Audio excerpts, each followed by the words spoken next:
Okay, ಈಗ ಪ್ರಯಾಗ್ರಾಜ್, ಉತ್ತರ ಪ್ರದೇಶದ ಪ್ರಯಾಗ್ರಾಜ್ ಮೊದಲು ಅಲಹಾಬಾದ್ ಆಗಿತ್ತು. 12 ವರ್ಷಗಳಿಗೊಮ್ಮೆ ಕುಂಭ, 4 ವರ್ಷಗಳಿಗೊಮ್ಮೆ ಅರ್ಧ ಕುಂಭ, ಈಗೆಲ್ಲ ಆಗುತ್ತಲ್ವಾ. 12 ವರ್ಷಗಳಿಗೆ ಕುಂಭ ಒಂದು ರೌಂಡ್ ಹೊಡೆದಾಗ 144 ಆಗುತ್ತೆ. 12 × 12 144. ಈ 144ನೇ ಕುಂಭಮೇಳ ಈಗ ನಡೀತಾರೆ. ಶಾಹಿಸ್ತಾನ್ ಅಂತ ಕರೀತಾರೆ. ಪೂರ್ಣ ಕುಂಭಮೇಳ, ಪೂರ್ಣ ಕುಂಭ ಅಂತ ಕರೀತಾರೆ. ಕಳೆದ ಬಾರಿ ಪೂರ್ಣ ಕುಂಭದಲ್ಲಿ ಯಾರಿದ್ರು, ಈ ಬಾರಿ ಇಲ್ಲ. ಯಾರೊಬ್ರು ಬದುಕಿಲ್ಲ. ಕರೆಕ್ಟ್. ಆಯ್ತಾ. ಈ ಬಾರಿ ಯಾರೆಲ್ಲ ಕುಂಭದಲ್ಲಿ ಇರ್ತಾರೋ ಅವರು ಮುಂದಿನ ಪೂರ್ಣ ಕುಂಭಕ್ಕೆ ಯಾರು ಬದುಕಿರೋದಿಲ್ಲ. 144 ವರ್ಷ ಇದೇನು. ಓಕೆ, ಒಂದು ಶಾಹಿಸ್ತಾನ್ ಅಂತ ಕರೀತಾರೆ. ಶಾಹಿಸ್ತಾನ್ ಅಂತಂದ್ರೆ ಇದಂತೆ ಏನು, ಈ ಪರ್ಸಿಯನ್ ಭಾಷೆಯಲ್ಲಿ ಅದಕ್ಕೆ ರಾಜನ ರೀತಿಯ ಏನಿದೆ ಸ್ಟೋರಿ. ರಾಜ್ನಲ್ಲಿ ಮಹಾಕುಂಭ ಮೇಳದ ಸಂಭ್ರಮ ಮನೆ ಮಾಡಿದೆ. ತ್ರಿವೇಣಿ ಸಂಗಮದಲ್ಲಿ ಭಕ್ತರಿಂದ ಶಾಹಿ ಸ್ನಾನ ಆಗ್ತಾ ಇದೆ. ದೇಶ ವಿದೇಶಗಳಿಂದಲೂ ಕೂಡ ಭಕ್ತ ಸಾಗರ ಹರಿದು ಬಂದಿದೆ. 1 ಕೋಟಿ ಮಂದಿ ಆಲ್ರೆಡಿ ಶಾಹಿ ಸ್ನಾನ ಮಾಡ್ತಾರೆ ಅನ್ನುವಂಥ ನಿರೀಕ್ಷೆ ಕೂಡ ಇದೆ. ಇನ್ನು ಹೆಚ್ಚಿನ ಜನಸಂಖ್ಯೆ ಆಗಮಿಸುವ ನಿರೀಕ್ಷೆ. ಜುನಾಖಾಡ್ನ ಕುಂಭ ಮೇಳಕ್ಕೆ ಆಲ್ರೆಡಿ ಚಾಲನೆ ಸಿಕ್ಕಾಗಿದೆ. ಬೆಳಗ್ಗೆ 2 ಗಂಟೆ 40 ನಿಮಿಷಕ್ಕೆ ಚಾಲನೆ ಸಿಕ್ಕಿರೋದು. ಪ್ರಯಾಗ್ರಾಜ್ನಿಂದ ನಿಮ್ಮ ರಿಪಬ್ಲಿಕಾದ ಗ್ರೌಂಡ್ ರಿಪೋರ್ಟ್ ಅನ್ನು ನಿಮ್ಮ ಮುಂದೆ ಇಡ್ತಾ ಇದೆ. 6 ವರ್ಷ, 12 ವರ್ಷ, 144 ವರ್ಷ. ಮಹಾಕುಂಭಮೇಳದ ವೈಭವ. ಕುಂಭ ಅನ್ನುವಂಥದ್ದು ಪದ ಯಾಕೆ ಬಂತು ಅಂತಂದರೆ, ಅದೇ ಸಮುದ್ರ ಮಥನದ ಸಂದರ್ಭದಲ್ಲಿ ಅಸುರರು ಮತ್ತು ದೇವತೆಗಳ ನಡುವೆ ಒಂದು ಅಡ್ಜಸ್ಟ್ಮೆಂಟ್ ಆಗುತ್ತೆ. ಏನೆಲ್ಲ ಬರುತ್ತೆ ಅದನ್ನು ನಾವು ಫಸ್ಟ್ ಬಂದದ್ದು ನಿನಗೆ, ನೆಕ್ಸ್ಟ್ ಬಂದದ್ದು ಇವರಿಗೆ, ಫಸ್ಟ್ ಬಂದದ್ದು ಇವರಿಗೆ, ನೆಕ್ಸ್ಟ್ ಬಂದದ್ದು ಇವರಿಗೆ, ಆಗ್ತಾ ಇರುತ್ತೆ. ಆಗ ಅಮೃತ ಬರುತ್ತೆ ಅಂತ ಒಂದು ಆಗುತ್ತೆ, ನಮ್ಗೆ ಗೊತ್ತಿರುವಂಥದ್ದು. ಅಮೃತ ಬಂದಾಗಿನ್ನು ಹಸಿರು ಅಮೃತ ಕುಡಿದ್ಬಿಟ್ರೆ ಏನಾಗತ್ತಪ್ಪ ಅಂತೇಳಿ ಮಹಾವಿಷ್ಣು ಮೋಹಿನಿ ಅವತಾರದಲ್ಲಿ ಬಂದ್ರಂತೆ, ಮತ್ತೊಂದು ಆಯ್ತಂತೆ ಇದೊಂದು. ಅದು ಬಂದಾಗ ಅದರ 4 ಹನಿ 4 ಜಾಗಗಳಲ್ಲಿ ಬಿತ್ತಂತೆ. ಇದೆಲ್ಲ ಒಂದು ಸೈಂಟಿಫಿಕ್ ರೀಸನನ್ನು ಪೌರಾಣಿಕವಾಗಿ ಬೇರೆ ಬೇರೆ ರೀತಿಯಲ್ಲಿ ಚಿತ್ರೀಕರಿಸಿರ್ತಾರೆ. ನಾನು ಅವತ್ತಿಂದ ನಿಮಗೆ ಹೇಳಿದೆ, ಈಗ ಗಣಪತಿ ಶಿವ ಮತ್ತು ಪಾರ್ವತಿಯ ಮಗ ಅಂತ ಕರೀತಾರೆ. ಅದು ಹೆಂಗಾಗತ್ತೆ ಅಂತ ನೀವು ಕೇಳಬಹುದು. ಆನೆ ಸೊಂಡಿಲು ಹೆಂಗಿದೆ ಅಂತ ಹೇಳ್ಬೋದು. ಪ್ರಕೃತಿಯಲ್ಲಿ ಆದಂಥ, ಬ್ರಹ್ಮಾಂಡದಲ್ಲಿ ಆದಂಥ ವಿಸ್ಮಯಗಳನ್ನು ಆ ಥರ ಕರೀತಾರೆ.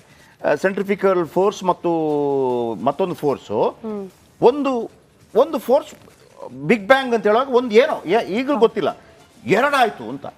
ಅಂದರೆ ಒಂದು ಸ್ಫೋಟ ಆಯಿತು. ಎಷ್ಟು ವೇಗವಾಗಿ ಸ್ಫೋಟ ಆಗಿದೆ ಅಂದರೆ ಬ್ರಹ್ಮಾಂಡ ಸೃಷ್ಟಿ ಆಯಿತು. ಬ್ರಹ್ಮಾಂಡ ಸೃಷ್ಟಿ ಆದಾಗ ಆ ಒಂದು ಮೇನ್ ಫೋರ್ಸ್ ಇದೆಯಲ್ಲ, ಅದನ್ನು ಶಿವ ಮತ್ತು ಇದನ್ನು ಶಕ್ತಿ ಅಂತ ನಾವು ಹಿಂದೂ ಧರ್ಮದಲ್ಲಿ ವೇದಗಳಲ್ಲಿ ಅದನ್ನು ಕರೆಯುವಂಥದ್ದಾಯಿತು. ಆ ಸ್ಫೋಟವಾಗುವ ಒಂದು ದೊಡ್ಡ ಆಕಾರ ಕಾಣ್ತಂತೆ, ಅಲ್ಲಿ ದೊಡ್ಡ ಆಕಾರ ಕಾಣ್ತು ಅಂತೇಳಿ. ಅದು ವಕ್ರತುಂಡ ಮಹಾಕಾಯ ಸೂರ್ಯಕೋಟಿ ಸಮಪ್ರಭಾ ನಿರ್ವಿಘ್ನಂ ಕುರು ಅಂದರೆ, ಈಗಲೂ ನೋಡಿ ನೀವು ಬ್ರಹ್ಮಾಂಡದ ಚಿತ್ರಗಳನ್ನು ನೋಡಿ, ಯೂನಿವರ್ಸ್ ಅಂತ ಸುರುಳಿ ಇರ್ತದೆ. ಅದನ್ನು ಸಿಂಬಾಲಿಕ್ ಆಗಿ ಆನೆಯ ಸೊಂಡಿಲ್ ತರ ಮಾಡಿಬಿಟ್ರು. ಅಲ್ಲಿ ಧೂಳು ಕಾಣ್ತಾ ಇತ್ತು, ಧೂಮ್ರವರ್ಣಮ್ ಅಂತೇಳಿ. ಆಗ ಅದನ್ನು ಹೆಂಗೆ ಕಥೆ ಹೇಳೋದು ಮತ್ತೊಬ್ಬರಿಗೆ, ಮಕ್ಕಳಿಗೆ? ಶಿವ ಇದ್ರಂತೆ, ಪಾರ್ವತಿ ಇದ್ರಂತೆ, ಸ್ಥಾನಕ್ಕೆ ಹೋದ್ರಂತೆ, ಆಮೇಲೆ ಅದರ ಮೈಯಲ್ಲಿರುವಂತ ಮಣ್ಣನ್ನು ತೆಗೆದು ಮಾಡಿದ್ರಂತೆ. ನೋಡಿ, ಅಲ್ಲಿ ಆಗಿರೋ ಧೂಳೆ. ಆ ಸೈನ್ಸ್ ಅನ್ನು ಹೇಳಕ್ಕಾಗಲ್ಲ ನಮಗೆ. ಈಗ ಇಲ್ಲಿ ನಾನು ನಿಮ್ಗೆ ಹೇಳ್ಬೋದು, ಇಲ್ಲೆಲ್ಲ ವೈರಸ್ ಇದೆ ಅಂತ. ಈ ವೈರಸ್ ಇದೆಯೇ ಇಲ್ಲೋ, ಸುತ್ತಮುತ್ತ ವೈರಸ್ ಇದೆಯೇ ಇಲ್ಲ, ನಮ್ಗೆ ಹೇಳಕ್ಕಾಗತ್ತೆ ಅದನ್ನ ಹೆಂಗೆ ಅಂತ ಹೇಳಕ್ಕಾಗಲ್ಲ. ಆಗ ಅದಕ್ಕೆ ಒಂದು ಕಥೆ ಮಾಡ್ತಾರೆ, ಎಲ್ಲ ಹಿಂಗಿದೆಯಂತೆ ಮತ್ತೊಂದು. ಅದೇ ತರ ಕುಂಭಮೇಳದ ವಿಚಾರಕ್ಕೂ ಸಂಬಂಧಪಟ್ಟ ಹಾಗೆ ಸಮುದ್ರ ಮಥನ ಇದೆಯಲ್ಲ, ಸೈಂಟಿಫಿಕ್ ಆಗಿ ಪ್ರಕೃತಿಯಲ್ಲಿ ಆದಂತಹ ಅಥವಾ ಬ್ರಹ್ಮಾಂಡದಲ್ಲಿ ಅಥವಾ ಸೃಷ್ಟಿಯಲ್ಲಿ ಆದಂತಹ ಕೆಲವು ವಿಶೇಷತೆಗಳನ್ನು ನಮಗೆ ಹೇಳ್ತಾ ಹೋಗ್ತಾರೆ. ಈಗ ನಾವು ಹೇಳ್ತೀವಿ, ಈಗ ಫಾರಿನ್ ವಿಚಾರಕ್ಕೆ ಬಂದರೆ ಮ್ಯಾನಿಫೆಸ್ಟೇಷನ್ ಅಂತ ಹೇಳ್ತೀವಿ ನಾವು, ಅಥವಾ ಲಾ ಆಫ್ ಅಟ್ರಾಕ್ಷನ್ ಅಂತ ಹೇಳ್ತೀವಿ. ಏನು ಲಾ ಆಫ್ ಅಟ್ರಾಕ್ಷನ್ ಅಂದರೆ, ನನಗೆ ದುಡ್ಡು ಬೇಕು ಅಂತ ಅನ್ಕೊಂಡಿದ್ರೆ ದುಡ್ಡು ಬರುತ್ತಂತೆ, ಅಥವಾ ನನಗೆ ವಿದ್ಯೆ ಬೇಕು ಅಂತ ಅನ್ಕೊಂಡು ವಿದ್ಯೆ ನಮ್ಮಲ್ಲಿ ಮೊದಲೇ ಇತ್ತು ಅಂತ. ದುಡ್ಡು ಬೇಕಾ, ನೀನು ಲಕ್ಷ್ಮಿನ ಆರಾಧನೆ ಮಾಡು. ವಿದ್ಯೆ ಬೇಕಾ, ಸರಸ್ವತಿನ ಆರಾಧನೆ ಮಾಡು. ಶಕ್ತಿ ಬೇಕಾ, ಆಂಜನೇಯನ ಆರಾಧನೆ ಮಾಡು. ಎಲ್ಲವೂ ಇತ್ತು ನಮ್ಮಲ್ಲಿ ಅಂತೇಳಿ. ಸೊ ಹಾಗೇನೆ ಇದಕ್ಕಿರುವಂಥ ಒಂದು ವಿಶೇಷತೆ. ನಾವು ಅದನ್ನು ಏನು ಮಾಡ್ತೀವಿ, ಆಮೇಲೆ ಅದು ಸಮ್ಟೈಮ್ಸ್ ಏನಾಗುತ್ತೆ, ಅದು ಈ ಸಂಪ್ರದಾಯ ಶರಣರು ಅದನ್ನು ಹಾಳು ಮಾಡಿಬಿಡ್ತಾರೆ. ಅದು ಹಿಂಗೇನೆ ಆಗಬೇಕು, ಮತ್ತೊಂದೇ ಆಗಬೇಕು ಅಂತೇಳಿ. ಯಾರೋ ಹೇಳ್ತಾ ಇದ್ರು, ನಮ್ಮ ಮೈಸೂರಿನ ಇವರು ಭಾಳ ಅದ್ಭುತವಾಗಿ ಹೇಳ್ತಾ ಇದ್ರು. ಅಂದರೆ ಉದಾಹರಣೆಗೆ ಹೇಳಿದ್ದು, ಈ ಮನುಷ್ಯ ಹೇಸಿಗೆ ಪಡೋದು ಯಾವುದನ್ನು, ಮನುಷ್ಯ ಜೀವಿ ಹೇಸಿಗೆ ಪಡೋದನ್ನು, ಇದನ್ನು ಯಾವುದನ್ನು, ಸಮ್ಟೈಮ್ಸ್ ವಿಸರ್ಜನೆ ಮಾಡಿದ್ದನ್ನು, ಅಥವಾ ಕೊಳೆತು ಹೋಗಿದ್ದನ್ನು, ಮತ್ತೊಂದನ್ನು, ಮಗದೊಂದನ್ನು, ಅದನ್ನು ಏಯಪ್ಪ ಅಂತ ಹೇಸಿಗೆ ಮಾಡುತ್ತೆ. ಅದು ಮುಟ್ಟಬಾರ್ದು, ಮತ್ತೊಂದು ಮಾಡಿದ್ಬಾರ್ದು ಅಂತೇಳಿ. ಅದೇನಾಗತ್ತೆ ಅಂತ ಕೊನೆಗೆ ಕೇಳ್ತಾರೆ. ಅದೆಲ್ಲವೂ ಕೂಡ ಸೇರಿ ಸೇರಿ ಸೇರಿ ಸೇರಿ ಸೇರಿ ಸೇರಿ ಸೇರಿ ಕಾಡು ಮೇಡು ಸತ್ತ ಪ್ರಾಣಿ ಅದು ಇದು ಮಲ ಮೂತ್ರ ಅದು ಇದು ಎಲ್ಲವೂ ಕೂಡ ಸಮುದ್ರಕ್ಕೆ ಹೋಗುತ್ತೆ ಅಂತ. ಸಮುದ್ರಕ್ಕೆ ಹೋಗಿ ಅದೇನಾಗುತ್ತೆ, ಕೊನೆಗೆ ಅದು ಉಪ್ಪಾಗೋದು ಅದುವೇ ಅಂತ. ಆಮೇಲೆ ವಾಪಸ್ ಎಲ್ಲದಕ್ಕೂ ಉಪ್ಪಾಗ್ತಾ ಹೋಗ್ತೀವಿ. ಕರೆಕ್ಟ್. ಸರ್ಕಲ್ ಹೆಂಗಿರುತ್ತೆ ಅಂತೇಳಿ ನಾನು ಯಾಕಿದ್ದೇನೆ ಅಂದರೆ, ಕುಂಭಮೇಳ ಅಂತ ಹೇಳಿದಾಗ ಆ ಕುಂಭದಿಂದ 4 ಇದು ಹನಿ ಬಿತ್ತಂತೆ. ಈ ದಿನಮಾನದಲ್ಲಿ ಅದಕ್ಕೆ ಬಹಳ ದೊಡ್ಡ ಶಕ್ತಿ ಬರುತ್ತೆ. ಯಾವಾಗ ಸ್ನಾನ ಮಾಡಿದ್ರೆ ಬರುತ್ತಾ? ಇಲ್ಲ, ಇಷ್ಟು ಶಕ್ತಿ ಬರುತ್ತೆ. ಈ ಸಂದರ್ಭದಲ್ಲಿ ಅದಕ್ಕೆ ವಿಶೇಷ ಶಕ್ತಿ ಬರುತ್ತೆ. ಓಕೆ, ಈಗ ಪ್ರಯಾಗ್ರಾಜ್, ಉತ್ತರ ಪ್ರದೇಶದ ಪ್ರಯಾಗ್ರಾಜ್ ಮೊದಲು ಅಲಹಾಬಾದ್ ಆಗಿತ್ತು. 12 ವರ್ಷಗಳಿಗೊಮ್ಮೆ ಕುಂಭ, 4 ವರ್ಷಗಳಿಗೊಮ್ಮೆ ಅರ್ಧ ಕುಂಭ, ಈಗೆಲ್ಲ ಆಗುತ್ತಲ್ವಾ. 12 ವರ್ಷಗಳಿಗೆ ಕುಂಭ ಒಂದು ರೌಂಡ್ ಹೊಡೆದಾಗ 144 ಆಗುತ್ತೆ. 12 × 12 144. ಈ 144ನೇ ಕುಂಭಮೇಳ ಈಗ ನಡೀತಾರೆ. ಶಾಹಿ ಸ್ಥಾನ ಅಂತ ಕರೀತಾರೆ. ಪೂರ್ಣ ಕುಂಭ ಅಂತ ಕರೀತಾರೆ. ಕಳೆದ ಬಾರಿ ಪೂರ್ಣ ಕುಂಭದಲ್ಲಿ ಯಾರಿದ್ರು, ಈ ಬಾರಿ ಇಲ್ಲ. ಯಾರೊಬ್ರು ಬದುಕಿಲ್ಲ. ಕರೆಕ್ಟ್. ಆಯ್ತಾ? ಈ ಬಾರಿ ಯಾರೆಲ್ಲ ಕುಂಭದಲ್ಲಿ ಇರ್ತಾರೋ ಅವರು ಮುಂದಿನ ಪೂರ್ಣ ಕುಂಭಕ್ಕೆ ಯಾರು ಬದುಕಿರೋದಿಲ್ಲ. 144 ವರ್ಷ ಇದೇನು. ಓಕೆ, ಒಂದು ಶಾಹಿ ಸ್ಥಾನ ಅಂತ ಕರೀತಾರೆ. ಶಾಹಿ ಸ್ಥಾನ ಅಂತಂದ್ರೆ ಇದಂತೆ ಏನು, ಈ ಪರ್ಸಿಯನ್ ಭಾಷೆಯಲ್ಲಿ ಅದಕ್ಕೆ ರಾಜನ ರೀತಿಯ ಏನಿದೆ ಸ್ಟೋರಿ. ರಾಜ್ನಲ್ಲಿ ಮಹಾಕುಂಭ ಮೇಳದ ಸಂಭ್ರಮ ಮನೆ ಮಾಡಿದೆ. ತ್ರಿವೇಣಿ ಸಂಗಮದಲ್ಲಿ ಭಕ್ತರಿಂದ ಶಾಹಿ ಸ್ನಾನ ಆಗ್ತಾ ಇದೆ. ದೇಶ ವಿದೇಶಗಳಿಂದಲೂ ಕೂಡ ಭಕ್ತ ಸಾಗರ ಹರಿದು ಬಂದಿದೆ. 1 ಕೋಟಿ ಮಂದಿ ಆಲ್ರೆಡಿ ಶಾಹಿ ಸ್ನಾನ ಮಾಡ್ತಾರೆ ಅನ್ನುವಂಥ ನಿರೀಕ್ಷೆ ಕೂಡ ಇದೆ. ಇನ್ನು ಹೆಚ್ಚಿನ ಜನಸಂಖ್ಯೆ ಆಗಮಿಸುವ ನಿರೀಕ್ಷೆ. ಜುನಾಗಢ್ನ ಕುಂಭ ಮೇಳಕ್ಕೆ ಆಲ್ರೆಡಿ ಚಾಲನೆ ಸಿಕ್ಕಾಗಿದೆ. ಬೆಳಗ್ಗೆ 2:40 ಚಾಲನೆ ಸಿಕ್ಕಿರೋದು. ಪ್ರಯಾಗ್ರಾಜ್ನಿಂದ ನಿಮ್ಮ ರಿಪಬ್ಲಿಕ್ ಗ್ರೌಂಡ್ ರಿಪೋರ್ಟ್ ಅನ್ನು ನಿಮ್ಮ ಮುಂದೆ ಇಡ್ತಾ ಇದೆ. 6 ವರ್ಷ, 12 ವರ್ಷ, 144 ವರ್ಷ. ಮಹಾಕುಂಭಮೇಳದ ವೈಭವ. ಕುಂಭ ಅನ್ನುವಂಥದ್ದು ಪದ ಯಾಕೆ ಬಂತು ಅಂತಂದರೆ, ಅದೇ ಸಮುದ್ರ ಮಥನದ ಸಂದರ್ಭದಲ್ಲಿ ಅಸುರರು ಮತ್ತು ದೇವತೆಗಳ ನಡುವೆ ಒಂದು ಅಡ್ಜಸ್ಟ್ಮೆಂಟ್ ಆಗುತ್ತೆ. ಏನೆಲ್ಲ ಬರುತ್ತೆ ಅದನ್ನು ಫಸ್ಟ್ ಬಂದದ್ದು ನಿನಗೆ, ನೆಕ್ಸ್ಟ್ ಬಂದದ್ದು ಇವರಿಗೆ, ಫಸ್ಟ್ ಬಂದದ್ದು ಇವರಿಗೆ, ನೆಕ್ಸ್ಟ್ ಬಂದದ್ದು ಇವರಿಗೆ. ಈ ಆಗ್ತಾ ಇರುತ್ತೆ. ಆಗ ಅಮೃತ ಬರುತ್ತೆ ಅಂತ ಒಂದು ಆಗುತ್ತೆ, ನಮ್ಗೆ ಗೊತ್ತಿರುವಂಥದ್ದು. ಅಮೃತ ಬಂದಾಗಿನ್ನು ಹಸುರು ಅಮೃತ ಕುಡಿದ್ಬಿಟ್ರೆ ಏನಾಗತ್ತಪ್ಪ ಅಂತೇಳಿ ಮಹಾವಿಷ್ಣು ಮೋಹಿನಿ ಅವತಾರದಲ್ಲಿ ಬಂದ್ರಂತೆ. ಮತ್ತೊಂದು ಆಯ್ತಂತೆ ಇದೊಂದು. ಅದು ಬಂದಾಗ ಅದರ 4 ಹನಿ 4 ಜಾಗಗಳಲ್ಲಿ ಬಿತ್ತಂತೆ. ಇದೆಲ್ಲ ಒಂದು ಸೈಂಟಿಫಿಕ್ ರೀಸನನ್ನು ಪೌರಾಣಿಕವಾಗಿ ಬೇರೆ ಬೇರೆ ರೀತಿಯಲ್ಲಿ ಚಿತ್ರೀಕರಿಸಿರ್ತಾರೆ. ನಾನು ಅವತ್ತಿಂದ ನಿಮಗೆ ಹೇಳಿದೆ, ಈಗ ಗಣಪತಿ ಶಿವ ಮತ್ತು ಪಾರ್ವತಿಯ ಮಗ ಅಂತ ಕರೀತಾರೆ. ಅದು ಹೆಂಗಾಗತ್ತೆ ಅಂತ ನೀವು ಕೇಳಬಹುದು. ಆನೆ ಸೊಂಡಿಲು ಹೆಂಗಿದೆ ಅಂತ ಹೇಳ್ಬೋದು.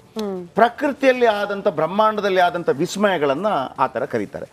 ಸೆಂಟ್ರಿಫಿಕಲ್ ಫೋರ್ಸ್ ಮತ್ತು ಮತ್ತೊಂದು ಫೋರ್ಸು, ಒಂದು ಫೋರ್ಸ್ ಬಿಗ್ ಬ್ಯಾಂಗ್ ಅಂತ ಹೇಳುವಾಗ ಒಂದು ಏನೋ ಈಗಲೂ ಗೊತ್ತಿಲ್ಲ, 2 ಆಯಿತು ಅಂತ.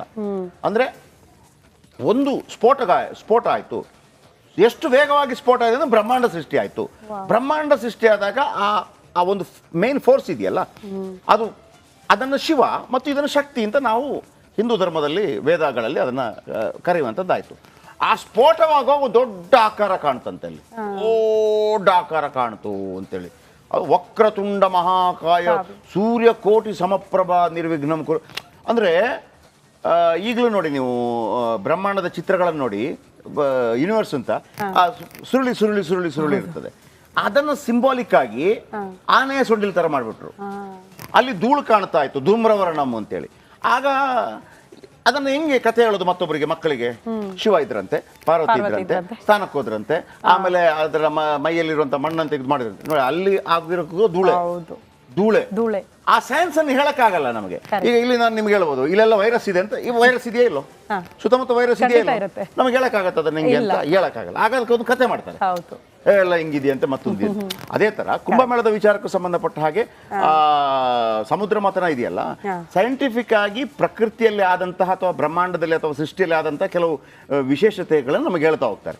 ಈಗ ನಾವು ಹೇಳ್ತೀವಿ, ಈಗ ಫಾರಿನ್ ವಿಚಾರಕ್ಕೆ ಬಂದರೆ ಮ್ಯಾನಿಫೆಸ್ಟೇಷನ್ ಅಂತ ಹೇಳ್ತೀವಿ ನಾವು, ಅಥವಾ ಲಾ ಆಫ್ ಅಟ್ರಾಕ್ಷನ್ ಅಂತ ಹೇಳ್ತೀವಿ. ಏನು ಲಾ ಆಫ್ ಅಟ್ರಾಕ್ಷನ್ ಅಂದರೆ, ನನಗೆ ದುಡ್ಡು ಬೇಕು ಅಂತ ಅನ್ಕೊಂಡಿದ್ರೆ ದುಡ್ಡು ಬರುತ್ತಂತೆ, ಅಥವಾ ನನಗೆ ವಿದ್ಯೆ ಬೇಕು ಅಂತ ಅನ್ಕೊಂಡು ವಿದ್ಯೆ ನಮ್ಮಲ್ಲಿ ಮೊದಲೇ ಇತ್ತು ಅಂತ. ದುಡ್ಡು ಬೇಕಾ, ನೀನು ಲಕ್ಷ್ಮೀನ ಆರಾಧನೆ ಮಾಡು. ವಿದ್ಯೆ ಬೇಕಾ, ಸರಸ್ವತಿನ ಆರಾಧನೆ ಮಾಡು. ಶಕ್ತಿ ಬೇಕಾ, ಆಂಜನೇಯನ ಆರಾಧನೆ ಮಾಡು. ಎಲ್ಲವೂ ಇತ್ತು ನಮ್ಮಲ್ಲಿ ಅಂತೇಳಿ. ಸೊ ಹಾಗೇನೆ ಇದಕ್ಕಿರುವಂಥ ಒಂದು ವಿಶೇಷತೆ. ನಾವು ಅದನ್ನು ಏನು ಮಾಡ್ತೀವಿ, ಆಮೇಲೆ ಅದು ಸಮಟೈಮ್ಸ್ ಏನಾಗುತ್ತೆ, ಅದು ಈ ಸಂಪ್ರದಾಯ ಶರಣರು ಅದನ್ನು ಹಾಳು ಮಾಡಿಬಿಡ್ತಾರೆ. ಅದು ಹಿಂಗೇನೆ ಆಗಬೇಕು, ಹಂಗೇನೆ ಆಗಬೇಕು, ಮತ್ತೊಂದೇ ಆಗಬೇಕು ಅಂತೇಳಿ.